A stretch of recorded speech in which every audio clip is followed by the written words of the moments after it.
विधान परिषदेच्या स्थानिक स्वराज्य संस्था प्राधिकारी मतदारसंघाची जी निवडणूक सध्या सुरू आहे त्यावरून आता महायुतीमध्ये अनेक ठिकाणी वादाची ठिणगी पडते आहे.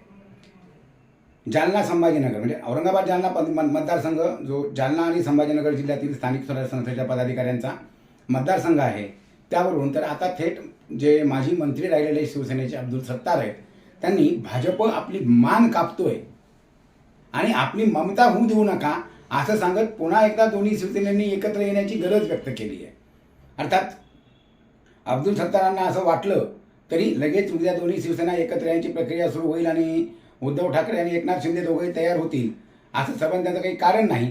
मात्र एकूणच राज्यभरात भाजप आपल्या मित्रपक्षांशी कसं वागत आलाय आणि याचा विचार मित्रपक्षांना करावा लागेल एवढा तरी संकेत अब्दुल सत्तारांनी दिलाय. आणि अब्दुल सत्तार बोलण्यापूर्वीच एकनाथ शिंदेसारख्या मुरब्बी नेत्यानं ग्रामीण भागात शिवसेनेची पाळंमुळं अधिक घट्ट करण्याचा प्रयत्न सुरू केला आहे.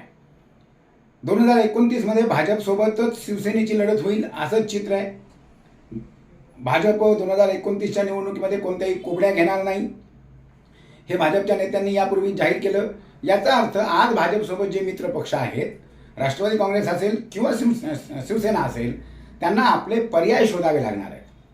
राष्ट्रवादीचं भवितव्य काय असेल हे पाचची दिशा, पवार कोणत्या मार्गाने जातात आणि आणखी काय काय करतात त्यावर अवलंबून असेल.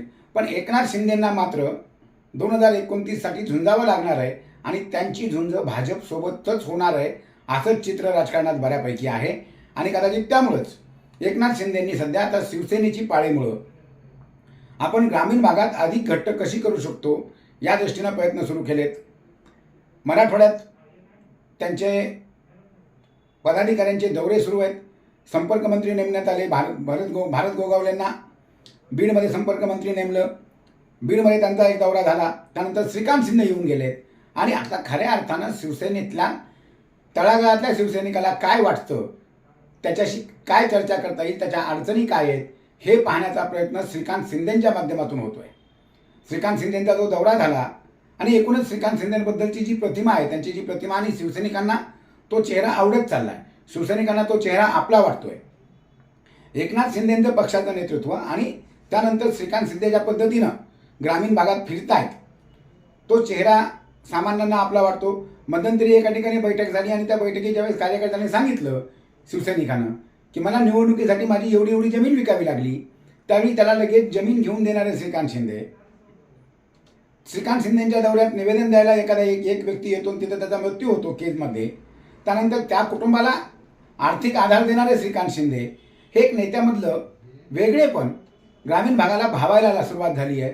ग्रामीण भागातल्या शिवसैनिकांना हा चेहरा आणि हे नेतृत्व आपलंसं वाटतंय आणि म्हणूनच शिवसेनेला पुन्हा बळकटी द्यायची असेल तर एकनाथ शिंदे आणि श्रीकांत शिंदे ही जे समीकरण असणार आहे ते समीकरण उपयोगी ठरणार आहे. फक्त शिवसेनेचा हा जो स्वतःची पाळंमुळं विस्तारित करण्याचा प्रयत्न असेल किंवा स्वतःला अधिकाधिक ग्रामीण भागात रुजवण्याचा प्रयत्न असेल, भाजप त्यात किती खोडा घालतो हे आगामी काळात पाहायला मिळेल. भाजपला कधीच प्रादेशिक पक्ष आपल्यापेक्षा वरचढ झाल्याचं किंवा प्रादेशिक पक्ष बळकट झाल्याचं आवडलेलं नाही आहे. भाजपचं एकूणच राजकारण प्रादेशिक पक्षांसोबत मैत्री करायची आणि पुन्हा त्याच प्रादेशिक पक्षांचा वापर श्रीसारखा करून त्यांनाच कापत कापत कापत वर जायचं असा भाजपचा प्रवास राहिलेला आहे. ठाकरेंच्या शिवसेनेच्या म्हणजे मूळ शिवसेना एकत्र असताना एकनाथ शिंदेना सोबत घेऊन त्यांनी ठाकरेंची शिवसेना फोडली. मध्यंतरी अनेकदा शिंदेंच्या शिवसेनेतून अमुक आमदार आमच्यासोबत म्हणजे भाजपसोबत जातील, याच्यासोबत जातील अशा चर्चा सुरू होत्याच. ऑपरेशन टायगरला कोणी खोडा घातला हेही राजकारणात सर्वश्रुत आहे. त्यामुळं शिंदेंची शिवसेना वाढणं महाराष्ट्रात भाजपला तितकंसं रुचणार नाही. आज अब्दुल सत्तार जाहीरपणे बोलले, ते त्यांच्या मुलाची अडचण झाली उमेदवारीची म्हणून बोलले असतील कदाचित. पण गावागावातल्या शिवसैनिकांच्या याच भावना आहेत की भाजपमुळं आपल्याला विस्तार करता येत नाही. आता या भावना लक्षात घेऊन पुढलेल्या 2.5 वर्षात सत्तेचे लाभ कुठवर घ्यायचे आणि भाजपच्या विरोधात बंडाचा झेंडा किंवा विरोधाचा झेंडा कधी फडकवायचा याचा विचार निश्चितपणे एकनाथ शिंदेंनी केलेला असेल किंवा ते करतील. आणि एकनाथ शिंदे हेच म्हणजे पूर्वी आपण अजित पवारांकडे महाराष्ट्राचा एक नवा चेहरा म्हणून पाहत होतो की जो भाजपला आव्हान देऊ शकेल किंवा भाजप ज्याला घाबरेल. कारण महाराष्ट्राच्या ग्रामीण भागातून आलेलं नेतृत्व म्हणून, ग्रामीण चेहरा म्हणून अजित पवारांकडे पाहिलं जात होतं. संपूर्ण महाराष्ट्रात अजित पवारांना एक स्वीकारार्हता होती. आता एकनाथ शिंदेंना संपूर्ण महाराष्ट्राचा चेहरा व्हायचा आहे. त्यासाठी ते ग्रामीण भागात शिवसेना वाढावी यासाठी मराठवाड्यावर त्यांनी विशेष लक्ष दिले. ते कदाचित विदर्भाकडे विशेष लक्ष देतील आणि शिवसेनेला एक राज्यव्यापी चेहरा देण्याचं काम एकनाथ शिंदेंना या माध्यमातून करायचं आहे. आज अब्दुल सत्तारांनी भाजपबद्दलची खदखद व्यक्त केली आहे. अनेक ठिकाणच्या शिवसैनिकांच्या मनात तीच खदखद आहे. बीडसारख्या जिल्ह्याचं जर बोलायचं तर इथं DPCचा फंडसुद्धा शिवसेनेला पाहिजे त्या प्रमाणात मिळत नाही, त्यांची कामं होत नाहीत. अशा परिस्थितीत अर्थात इथे पालकमंत्रीपद राष्ट्रवादीकडे आहे, पण अनेक ठिकाणी हीच परिस्थिती आहे.